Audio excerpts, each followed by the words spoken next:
আপনার শিশু কি ঘন ঘন নিউমোনিয়ায় আক্রান্ত হচ্ছে? একবার নিউমোনিয়ায় আক্রান্ত হওয়া অস্বাভাবিক কিছু না, কিন্তু আপনার শিশু যদি ঘন ঘন নিউমোনিয়ায় আক্রান্ত হয় তাহলে এর পিছনে কারণ খুঁজে বের করা খুবই জরুরি।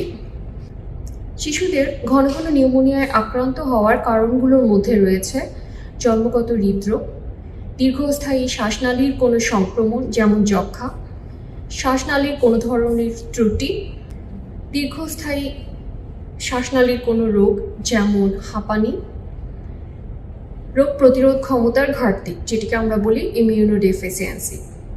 এই রোগগুলো আইডেন্টিফাই করার জন্য চিকিৎসক সাধারণত কিছু টেস্ট দিয়ে থাকে। খুব কমন টেস্টগুলোর মধ্যে হচ্ছে একটি বুকের এক্স-রে, একটি হার্টের ইকোকার্ডিওগ্রাফি, প্রয়োজন বোধে শিশুর সাইন সিমটম অনুযায়ী ইমিউনোডেফিসিয়েন্সি বা রোগ প্রতিরোধ ক্ষমতা কম কিনা সেটির জন্য ওয়ার্কআপ। যদি এই টেস্টগুলোর মাধ্যমেও আপনার শিশুর ঘন ঘন নিউমোনিয়ার কারণ ধরতে পারা না যায়, সেক্ষেত্রে টি স্ক্যান অথবা ব্রঙ্কোস্কোপিও চিকিৎসকরা সাজেস্ট করে থাকেন।